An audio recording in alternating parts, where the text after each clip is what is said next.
Marriage. It's a sacred vow, a beautiful tapestry woven together with threads of love, commitment, and faith. But what truly sets a marriage apart? What makes it not just a union between two people, but a reflection of something far greater? The answer, dear friends, lies in placing Christ at the very center of your relationship. Ephesians chapter 5 verse 25 beautifully illustrates this point, urging husbands to love their wives just as Christ loved the church and gave himself up for her. This verse isn't just a romantic notion, it's a call to action. It's a reminder that a Christ-centered marriage isn't about convenience or fleeting emotions.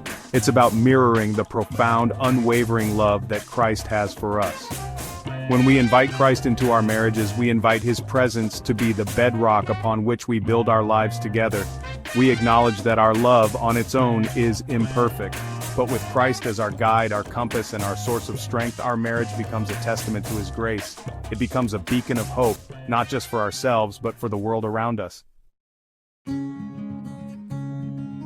Ephesians chapter 5 verse 33 speaks of a beautiful balance within marriage, urging husbands to love their wives and wives to respect their husbands. This isn't about one spouse holding more power or authority. It's about recognizing the unique strengths and needs within the relationship and responding accordingly. Love, in its purest form, is selfless and giving. It seeks to understand, to comfort, and to uplift. A husband who loves his wife as Christ loves the church will prioritize her well-being, cherish her, and lead with gentleness and compassion.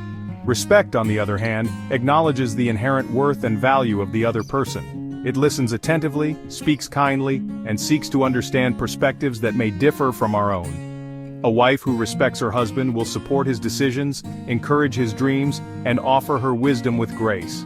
When love and respect are intertwined, they create a dance of harmony within a marriage.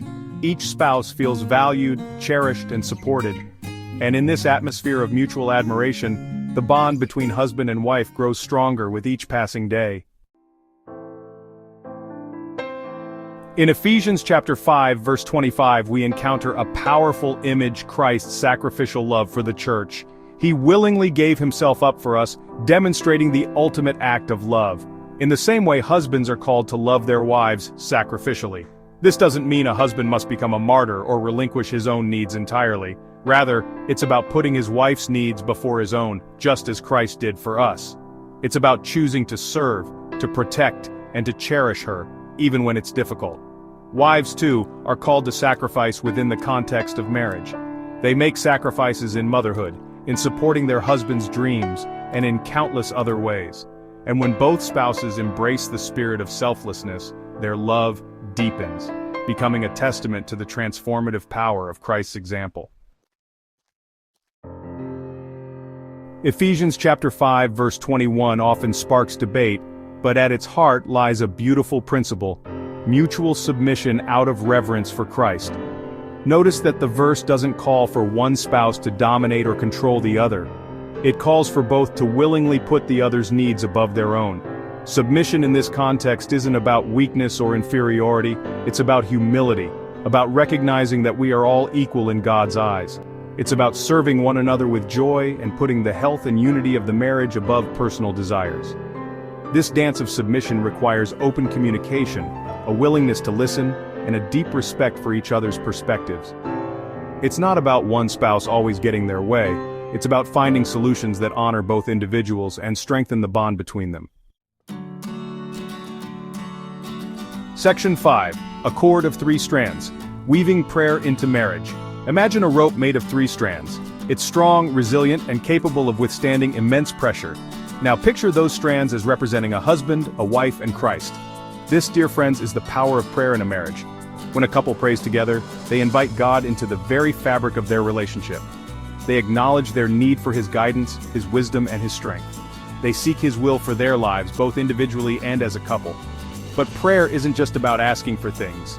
It's about connecting with the heart of God, about sharing your joys and burdens, your dreams and fears. It's about drawing closer to him, and in doing so, drawing closer to each other. In the journey of faith, nurturing your spiritual garden together is essential. It's about planting seeds of love, understanding, and patience. Just as a garden needs water and sunlight, our relationships need prayer and God's word. By tending to our spiritual garden, we create a space where both partners can grow and flourish in their faith. Healing is a process, and in relationships it requires the balm of forgiveness and grace. When we allow God's healing touch to mend our wounds, we open the door to deeper connection and renewed trust. Remember, it's not about forgetting the past, but embracing the future with a heart full of hope and love. Sometimes it's the small acts of kindness that speak the loudest. A gentle word, a thoughtful gesture, or a simple prayer can convey profound love. These small acts, though seemingly insignificant, build a foundation of trust and affection that strengthens our bond over time. Never underestimate the power of a kind word or a loving deed. Seeking God's guidance in our relationships is a cornerstone of building a strong bond. When we turn to Him for wisdom and direction, we align our hearts with His will. This not only strengthens our relationship with God, but also with each other. By seeking His guidance, we find the strength to navigate challenges and the grace to cherish every moment together.